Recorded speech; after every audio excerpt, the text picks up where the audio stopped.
Il y a des moments où le lore du Cosmos avance doucement, avec une petite information par ici, une précision par là, et puis il y a des journées comme celle-ci. Parce que là, on vient quand même d'obtenir énormément de clarifications sur des éléments qu'on pensait connaître depuis parfois plus de 10 ans. Les méchasmes, la grande déesse Héliatrope, Locus, Orgonax, Kilby, Nora, les dragons primordiaux, les Dofus, et même l'organisation générale du Cosmos. Et le plus intéressant dans tout ça, c'est que certaines de ces informations ne changent pas forcément complètement ce qu'on savait. Elles changent surtout la manière dont on doit interpréter tout ce qu'on nous a montré jusqu'à aujourd'hui, avec un élément non des moindres qui a été apporté pour les charger du background du Cosmos chez Ankama. Aucune œuvre n'est pas canon. Il y a des éléments qui restent canon de partout sans pour autant que la totalité le soit entièrement. L'accent étant mis d'abord sur la narration récente des œuvres en parution, quitte à remodeler l'existant. C'est ce qui a amené d'ailleurs à tous les changements que je veux vous énumérer dans cette vidéo. Donc aujourd'hui, on va reprendre tout ça tranquillement et essayer de comprendre ce que cette nouvelle version du lore implique réellement. Parce que pour le coup, il y a beaucoup de choses à dire. Mais avant de démarrer cette vidéo, je compte sur vous pour vous abonner, histoire de me donner de la force. Et de la force il m'en faut, car en ce moment on travaille sur le plus grand fansite du Cosmos, qui va d'ailleurs avoir une grande mise à jour lundi. Du coup je compte sur vous, soyez au rendez-vous et n'hésitez pas à me dire ce que vous en pensez en commentaire. Allez, ceci dit, il est temps de découvrir la grande réécriture du Cosmos. Commençons tout simplement par le commencement, et quand je dis le commencement, pour une fois c'est presque littéral, parce qu'on sait désormais que les méchasmes seraient le tout premier peuple à s'être incarné à l'intérieur de l'œuf univers, et ça mine de rien, ça change énormément de choses. Pendant longtemps les méchasmes étaient surtout présentés comme une civilisation extrêmement ancienne, mystérieuse et technologiquement complètement hors norme, dont on ne connaissait finalement presque rien. On savait que leur puissance dépassait largement celle de la majorité des peuples que l'on connaît, et qu'ils existaient depuis une époque extrêmement reculé. Mais maintenant on peut aller plus loin, les méchasmes ne seraient pas simplement un vieux peuple du Cosmos, ils seraient le tout premier peuple à avoir vu le jour, bien avant les grandes civilisations telles que le peuple Héliatrope, et surtout avant même l'apparition des grandes puissances divines qui vont ensuite organiser une partie de cet univers. Car oui, après les méchasmes arrivent en effet les 10 dieux et les 10 démons, puis progressivement tous les êtres et les différentes civilisations placés sous la juridiction de ces divinités. Des informations qui me fait porter un autre regard sur les méchasmes parce qu'ils deviennent les témoins d'un Cosmos extrêmement ancien. Un Cosmos qui existait bien avant l'ordre divin que l'on connaît aujourd'hui. Ils ont potentiellement vécu des choses que même certains dieux n'ont jamais connues. Quand Locus se présente aux mortels ou même lorsqu'il observe les dieux, il ne donne jamais réellement l'impression de considérer ces êtres comme quelque chose de particulièrement impressionnant, comme lorsqu'il mettra à genoux la déesse Héliatrope en l'espace d'un instant pour avoir eu l'audace de convoiter son cœur. Et forcément, si les méchasmes étaient déjà là avant les dieux, ça prend tout de suite un autre sens. Une clarification qui va permettre de rappeler quelque chose que l'on oublie très souvent lorsqu'on parle du Cosmos. Le monde des 12 n'est pas le centre absolu de cet univers. C'est simplement l'un des mondes présents à l'intérieur de l'œuf univers qui a réussi à subsister. Il existe plusieurs mondes à travers le Cosmos, et certains auraient été administrés par les dieux de l'Inglorium, mais malheureusement souvent elles dépérissent comme le Nécromonde. Seul le monde des 12 est un succès de ce que l'on sait à ce jour. Une information particulièrement intéressante parce que cela donne enfin une véritable ampleur au rôle des divinités. Le dieu Yop, la déesse Kra, Ekaflip, Neripsa et même tous les autres ne sont donc pas nécessairement uniquement liés au monde des 12. Leur influence peut s'étendre bien au-delà. On peut même imaginer que cette administration de différents mondes participe progressivement à leur puissance. Après tout, les dieux du Cosmos fonctionnent énormément avec la foi de leurs fidèles. Plus ils possèdent de croyants et plus leur influence peut devenir importante. Et si leur juridiction peut s'étendre à plusieurs mondes, alors le potentiel devient énorme. Tout ça, ça ouvre complètement le Cosmos, parce que l'histoire que nous suivons depuis Dofus ou Wakfu ne représente finalement qu'une toute petite partie de quelque chose de bien plus grand. Et justement, lorsqu'on parle de l'organisation du Cosmos, il faut maintenant parler de deux personnages particulièrement importants, Prisma Radot et Tanathena, deux êtres liés directement aux deux extrémités du Cosmos. On le savait déjà pour la plupart, mais là c'est officialisé, le grand dragon a aussi engendré deux rejetons, et là c'est des infos plutôt cool parce que leur rôle devient bien plus clair. Ce ne sont pas simplement deux entités très puissantes placées quelque part dans le Cosmos, elles ont bien une fonction, elles participent directement à la régulation du Cosmos, avec Incarnam, l'endroit par lequel les âmes sont destinées à rejoindre le monde des vivants, et de l'autre Externam pour conduire les âmes en fin de parcours jour à la destruction. Deux extrémités surveillées par deux êtres qui ont été créés précisément pour maintenir cette organisation. Une clarification que j'aime beaucoup et que j'espère encore voir se développer à l'avenir. Et en parlant de divinité, il fallait forcément revenir sur la grande déesse Héliatrope, parce que sa position dans la cosmologie faisait énormément parler depuis son retour. Pendant longtemps, on a pensé qu'elle se situait au-dessus des autres dieux, ce qui avait naturellement conduit énormément de personnes à imaginer qu'en termes de puissance, elle se trouverait également très largement au-dessus d'eux, et je dois bien avouer que je faisais partie de ces personnes qui pensaient que la grande déesse était largement au-dessus des autres dieux. Mais apparemment, ce serait un peu plus subtil que ça. La grande déesse Héliatrope possède bien un statut supérieur aux autres grandes divinités, ça ne change pas. Mais cette supériorité ne veut pas dire qu'elle peut écraser n'importe quel dieu en claquant des doigts. En termes de force pure, elle serait finalement plus ou moins comparable aux autres grandes divinités. Et je trouve personnellement que ça permet de comprendre beaucoup mieux certaines choses que l'on a vues récemment. Parce qu'après son retour du Nécromande, énormément de personnes avaient justement été surprises de voir une grande déesse Héliatrope qui paraissait finalement beaucoup moins intouchable que ce que son statut pouvait laisser imaginer. Certains pensaient même que c'était à cause des nécromes qui avaient absorbé trop de Wakfu qu'elle était aussi affaiblie. Mais en réalité, il n'en était rien.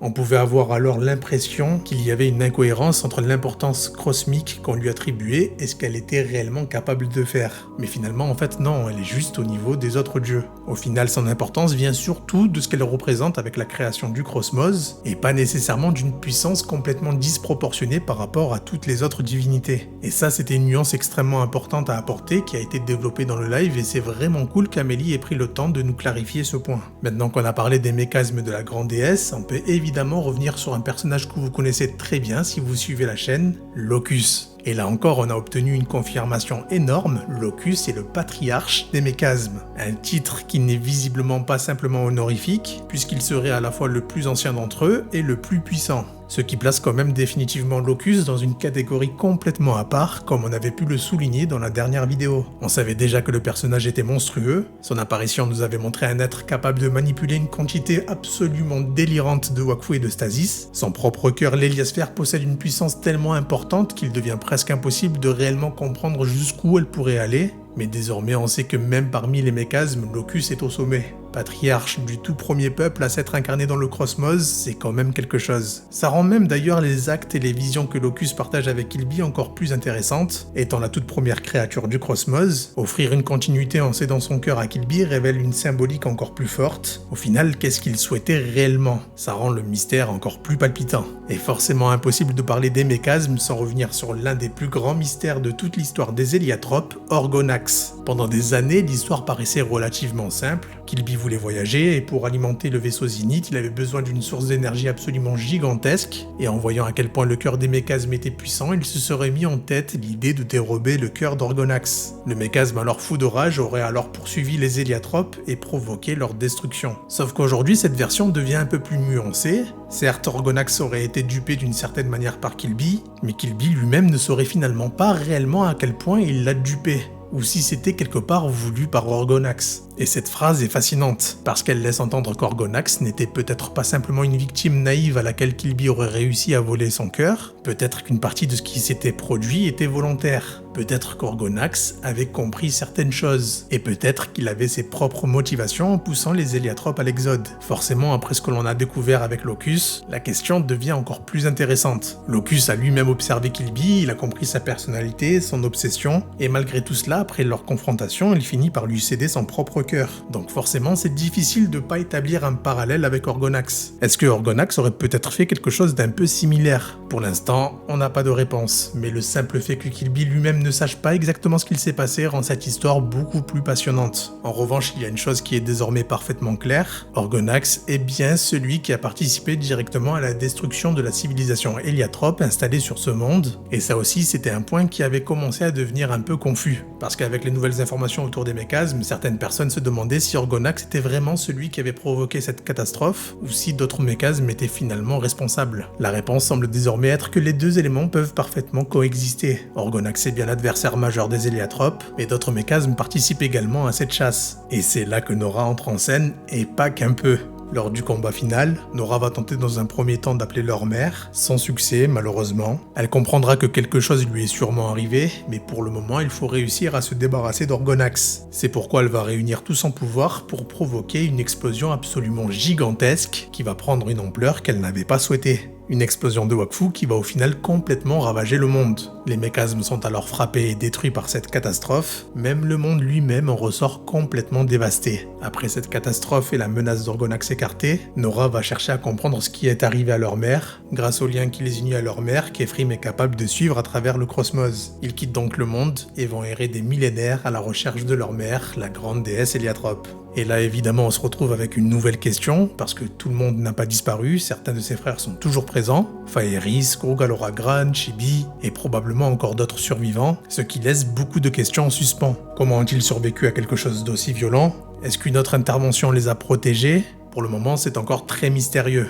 En tout cas, ce qu'a réussi à faire Nora est complètement fou. Elle réussit à anéantir à elle seule Orgonax et les mécasmes, qui ont eux détruit tout son peuple, et cela sans l'aide d'aucun artefact. C'est complètement délirant et ça remet Nora sur une échelle de puissance assez dingue. Je comprends mieux maintenant pourquoi autant d'héliatropes suivent Nora lorsque Hugo la retrouve sur l'Inglorium. Bon, ensuite vient quelque chose que vous commencez à entendre de plus en plus, surtout avec l'annonce des Bellaphones, je veux bien sûr parler de la source. Parce qu'après la destruction provoquée dans le conflit entre les héliatropes et les mécasmes, la vie doit finalement revenir. Et c'est ici que les Dofus prennent une importance encore plus fondamentale dans l'histoire du monde des 12. La source, c'est l'endroit où se trouvent des Dofus extrêmement anciens, ce qu'on appelle des Dofus primordiaux. Et ce sont eux qui permettent finalement à la vie de recommencer à germer sur ce monde ravagé, et ce détail est capital, parce que ce n'est plus le concours de chaque dieu qui va ramener la vie à ce monde, mais les Dofus primordiaux en eux-mêmes, une méthode qu'ils reproduisent à chaque fois qu'ils essayent d'insuffler la vie à un monde qu'ils veulent administrer. D'ailleurs, on peut même dire que désormais, le tout premier cataclysme qui a fait changer d'air au monde, c'est l'explosion de Nora, mettant fin à l'âge primitif jusqu'à moins 8000, date où le dieu Osamodas découvre ce monde inerte et convainc ses frères et sœurs de mettre 6 Dofus dans ce monde pour tenter d'amener des fidèles à s'y incarner. Et c'est à partir de là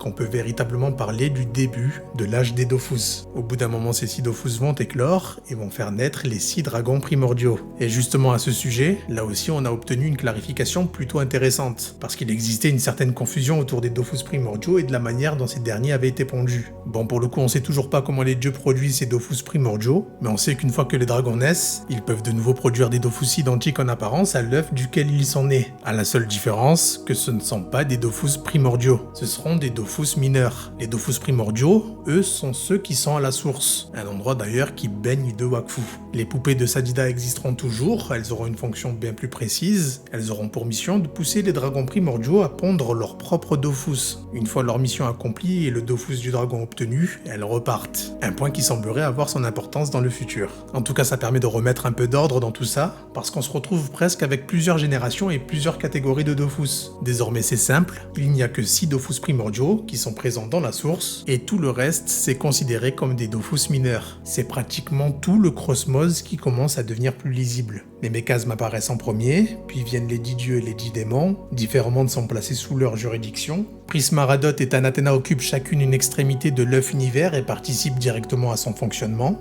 La grande déesse Héliatrope possède un statut supérieur aux autres divinités sans pour autant être plus puissante qu'elle. Locus devient officiellement le patriarche des mécasmes, le plus ancien et le plus puissant représentant du premier peuple du cosmos. L'histoire entre Kilby et Orgonax devient beaucoup moins manichéenne qu'un simple vol de cœur. La civilisation héliatrope a bien été ravagée par Orgonax et les mécasmes, qui ont finalement été détruits par l'explosion provoquée par Nora. L'âge primitif se délimite à une catastrophe comme les autres ères, et sur les ruines de cet ancien monde, la vie finit par renaître autour de la source et des Dofus, début logique de l'âge des Dofus. Autrement dit, le cosmos devient enfin un peu plus lisible et officialise enfin des événements quasiment noir sur blanc. En tout cas, dites-moi ce que vous en pensez de toutes ces nouvelles informations. Est-ce que vous aimez cette nouvelle chronologie? Est-ce qu'au contraire, il y a certains changements qui vous dérangent? Et surtout, parmi toutes ces révélations, laquelle vous intrigue le plus? Personnellement, toute l'histoire autour d'Orgonax me donne surtout envie de comprendre ce qu'il s'est réellement passé entre lui et Kilby. Mon rêve ultime, c'est vraiment d'avoir un OAV sur l'histoire des héliatropes. Parce que si Orgonax n'a finalement pas été aussi naïf qu'on l'a toujours pensé, alors il y a peut-être encore une énorme partie de cette histoire que Kilby lui-même n'a jamais comprise. Et connaissant les mécasmes, ce ne serait absolument pas surprenant.